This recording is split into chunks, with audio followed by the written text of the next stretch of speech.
Hello WhatsApp guys, কেমন আছেন সবাই? আশা করি সবাই অনেক ভালো আছেন। This is my first blog. তো আজকের ব্লগটা মূলত হচ্ছে আমার ঘরকে নিয়ে। তো আমার আগে যে ঘরটা ছিল ওই ঘর থেকে আমি আমার আম্মুর সাথে একটা ঘর আছে ওই ঘরে এসে পড়ছি। তো এই যে এই ঘরটা দেখতেছেন, এটা হলো আমার আম্মুর ঘর। আম্মুর ঘরটা কিন্তু একদম পরিপাটি গুছানো, একদম ঝকঝকে। তো আমার আম্মু পাশে একটা রুম করে দিচ্ছে, ওই রুমটা আজকে গুছাবো। তো সেই জন্য আজকে আমি আর আমার বোন মিলে এবং আমার মেয়ে মিলে চলে যাচ্ছি ধলাপাড়া হাটে খাট কেনার জন্য। তো রাস্তায় আসলাম, রাস্তায় আসার পর দেখি একটা গাড়িও নাই। তো কিটা যাব, তো দেখি এক মুরব্বী আসছে, তো ভ্যান নিয়ে। মুরব্বী অনেক রিকোয়েস্ট করার পরে তার ভ্যান দিয়ে গেতেছি। কিন্তু আজকে অনেক ঠান্ডা ঠান্ডা দিন, অনেক শীত করতেছে, আমি আবার শীতের কাপড় নিয়ে আসি নাই। তো ফাইনালি আমি ধলাপাড়া হাটে চলে আসছি। তো আমি মনে হয় এত বড় খাট বা এই যে কাঠের যে জিনিস এগুলোর হাট, এত বড় হাট কখনো দেখি নাই। তো দেখেন ধলাপাড়া হাট কত বড়, যে না আসছে সে আসলে বুঝতে পারবো না। আমাদের এই টাঙ্গাইল ডিস্ট্রিক্টের মধ্যে সব থেকে বড় হাট হলো এই খাট বা এই যে আসবাবপত্র যে জিনিস, এই জিনিসের সব থেকে বড় হাট হলো ধলাপাড়া হাট।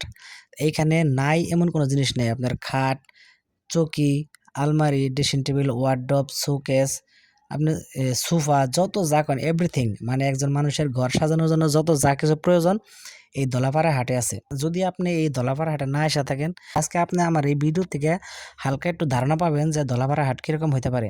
তো এই যে আমার সামনে যে খাটগুলো দেখতেছেন এগুলো কিন্তু এই যে ল্যাপটপ খাট, বক্স খাট। তো এই যে যে সুন্দর সুন্দর খাটগুলো আছে এগুলোর দাম কিন্তু একদম অবিশ্বাস্য দাম। এগুলো 12-13 হাজার টাকা করে এক একটা খাট আপনি দেখতেছেন। এই খাটগুলো আপনি যদি বাড়িতে বানান, মিস্ত্রি দিয়ে আপনার দেখা গেল 25-30 হাজার টাকা খরচ করে দেবো।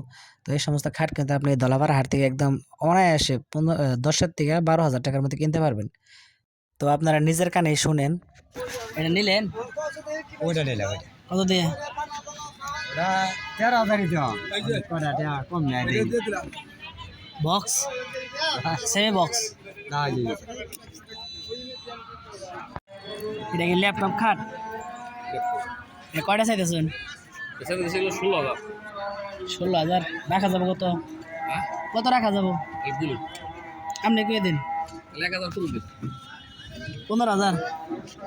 তো আপনাদেরকে একটু ধারণা দেওয়ার জন্য চাচার সাথে কথা বলে আপনাদেরকে একটু দামটা শোনাই দিলাম যে আপনার বাইরের খাটগুলোর দাম কিরকম। তো আসলে আমি একটু হাই কোয়ালিটি দিকে নিব দিকে সরে ঘরের ভিতরে এসে বললাম, কারণ আপনি ঘরের ভিতর ছাড়া হাই কোয়ালিটি জিনিস পাবেন না। আর আমরা আসছি অনেক সকালে। আমি যে সামনে প্রথম যে দোকানটা আছে এই দোকানটাতে ঢুকছি, এই দোকানটাতে কিন্তু আপনার খাটের থেকে সোফা, তারপরে আপনার আরো অন্যান্য যে আসবা এগুলোর কালেকশন বেশি।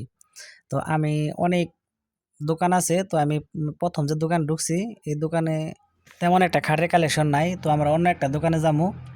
কিন্তু আমরা আসছি অনেক সকালে, মনে করেন যে 11টার দিকে আসছি, এখন মোটামুটি 3টা 3:30 মতো বেজে গেছে, অনেক খিদা লাগছে। তো এখানে তেমন একটা দোকান নাই, তো সেই জন্য খাওয়ার জন্য পাশে একটা চারপার দোকান আসলে ওই চারপার দোকানে এসে পড়ছি।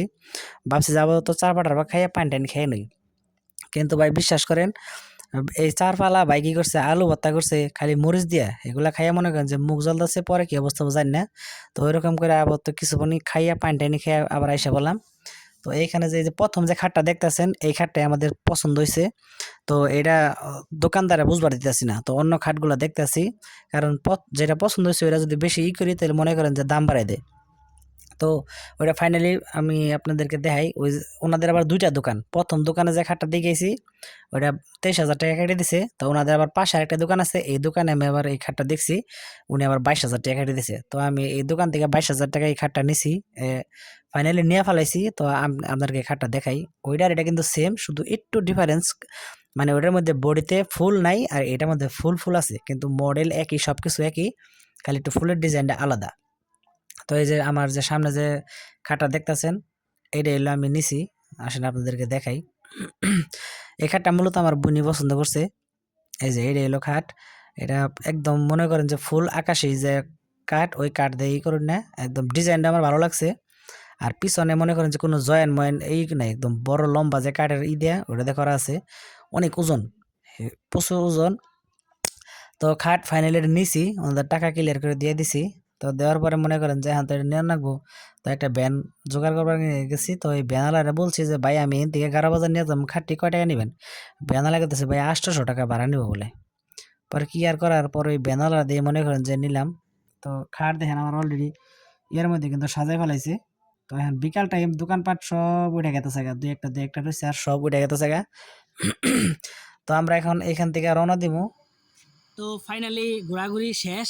আজকে সারাদিন তো দেখলেন কি পরিমাণ খাট আমরা ঘুরে ঘুরে দেখলাম। তো সব খাট দেখে একটা খাট চয়েস হয়েছিল, ওই খাটটাই আনছি। তো আমরা আগে অটোতে এসে পড়ছি আর ভ্যান দিয়ে খাট আসতেছে। তো কিছুক্ষণের মধ্যে আমাকে এই জায়গায় খাটটা এ পড়বো। তো খাট অলরেডি আনার পরে এখন মনে করেন যে ঘরে তো খাট সেটিং করতে পারতেছি না, কারণ ঘরে তো পাকা করা আছে, কিন্তু খাট বিছাইলে পরে তো আর এই কার্পেট বিছানো যাবো না, সেই জন্য আগে কার্পেট বিছিয়ে নিতেছি। কার্পেট বিছানো শেষ হলে তারপর আর কি খাটটা বিছিয়ে ফেলাম। তো আমি আগে ঘরমর সব পরিষ্কার করে নিছি, সাইড দিয়ে মনে করেন যে কেরোসিন তেল দেওয়া উলুমুলু একবারে যা আছে সব মাইরা নিছি, মাইরা নিয়ে কার্পেট সুন্দর করে বিছাইছি। আমার ঘরের জন্য এই সাদা কার্পেটটা আমি চুজ করছি। আমার মনে হয় কার্পেটটা আমার ঘরে এটাই বেস্ট, ভালো হয়েছে। আমার আম্মার ঘরে একটা লাগাইছি, ওটা কিন্তু লাল লাল অন্ধকার লাগে, আমার কাছে ভালো লাগে না। তো খাট বিছানোর পরে এই কার্পেট বিছানোর পরে আমি কিন্তু খাট সেটিং করে ফেলাইছি।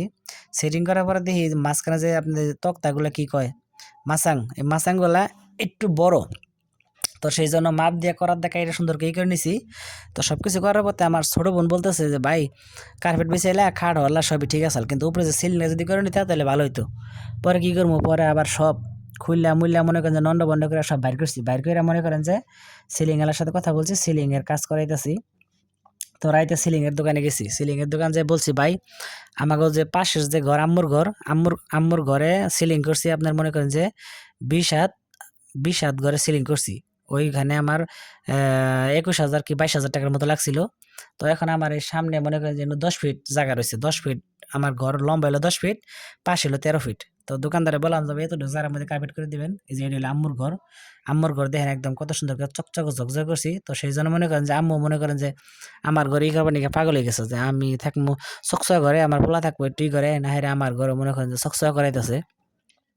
তো সিলিং আলা রাইতে বলছি, তো সিলিং আলা আমার এত বুঝাই দিছে এত টাকা লাগবে। তো সিলিং আলার বলছি ভাই আমার তো কাজটা এমার্জেন্সি, আমি 2-1 দিনের মধ্যে চলে যাবো, তাহলে আমার কাজটা কালকে করে দেন রাখবো। তো সিলিং আলা খুব না করছে যে ওনার হাতে একটা কাজ আছে, তারপরে ওনার রিকোয়েস্ট করে জোর করে মনে করেন যে রাত্রেবেলায় সব কিছু কাটাই কুটাই নিয়ে এসি। তো এখন বাজার রাত মনে করেন যে 9টা 9:30। তো রাইতে বেলা দেখেন 3টা মিস্ত্রি পাঠিয়ে দিচ্ছে, ওরা রাত্রের বেলায় কাজ করতেছে। তো সিলিং আমার আম্মুর ঘরে যে সিলিংটা লাগাইছি ওটা কিন্তু লাল কালার, আপনার সাদা কালার অর্ডার দিয়েছিলাম, সাদার মধ্যে ফুল। তো ছবি দেখে অর্ডার দিয়েছিলাম, তো বাইতে আনার পরে দেখি লাল কালার। তো সিলিং মিলিং সব লাগানো শেষ। এখন আমার খাট বিছানি শেষ। খাটের মধ্যে যে তোষক বিছাইছি, তোষক হয়েছে ছোট। এখন এই তোষকটা আমার আগে আসিল, পরে আম্মা গেলো যে ছোট তোষকটা বিছানো যাবো না, তাহলে তোষকটা বাজারে নিয়ে যাও, নিয়ে এটা খুললা তুলা যদি আর কিছু বড় নাগে বইরা বড় বানিয়ে নিও, সেই জন্য এটা নিয়েই পড়ছি বাজারে। তো ওই যে তোষকের যে কাজ করে এই নিয়ে আবার আমার সম্পর্কে নানা লাগে। তো নানারে বললাম নানা এই তোষকটা কাইটটা বড় করে বানাই দিবেন, কয়টা টাকা দিয়ে লাগবো? নানা বললো 1500 টাকা লাগবো। তো নানারে চুকাই মুগাই দিয়ে মনে করেন যে করে দিছে, নানা তুলা মুলা সব ভাঙাইছে মেশিন দিয়া। ওই যে সামনে দেখতেছেন মেশিন, এটা দিয়ে ভাঙাইতেছে। তুলা ভাঙাইয়া মনে করেন যে একবারে আমার উপরে যে কাবারটা ছিল এই কাবার ফালাই দিছি। এই কাবার আমার আর ভাল লাগলো না, কারণ আমার ঘরের এই কাবার আমার ঘরেও এই কাবার একই ভালো লাগতেছে না। সেই জন্য আমার নানারে বলছি যে নানা নতুন একটা কাবার দিবেন লাল টকটকা দেখে, ওই যে নিচে দেখেন বিছাই রাখছে লাল কালারের একটা কাবার, ওইটাই দিছি আমি।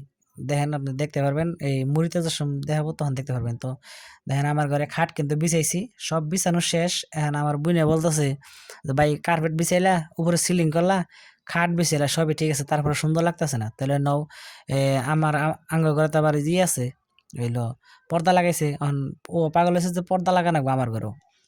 আমি বললাম না রে আমার ঘরে পর্দা লাগবে না, ও বলতেছে না পর্দা ছাড়া ভালো দেখা যাবো না। তো কি আর করার, পরে মনে করেন যে আজকে সকালে মনে করেন যে নীলির নিয়ে গেতেছি মধুপুর পর্দা কেনার জন্য। তো সিএনজি দিয়ে মনে করেন যে মধুপুরে নামলাম, এই যে সামনে দেখতেছে আনারস, এই আনারস দেখলে মনে করবেন যে এটা মধুপুর শহরে আই পড়ছি। তো মধুপুর এসে মনে করেন যে একটা বড় পর্দার দোকান এলাম। তো আমার ঘরের যে পর্দাগুলা হয়ে গেলে কিন্তু আমি এই দোকান থেকে নিয়ে গেছিলাম। তো আর অন্য কোনো দোকান ঘোরাঘুরি না করে সরাসরি এই দোকানে আইছি। এই দোকানে আবার অনেক রকমের পর্দা আছে। তো ফাইনালি পর্দা কেনা শেষ। তো কালকে আবার যাবো মনে করেন যে সোফা আর হলো ড্রেসিং টেবিল কেনার জন্য। তো এই দুইটা কিনা হইলে কিন্তু আমার ঘরে ফার্নিচার মোটামুটি শেষ। তারপরে রং আর আর্টিস্টের কাজ রয়েছে।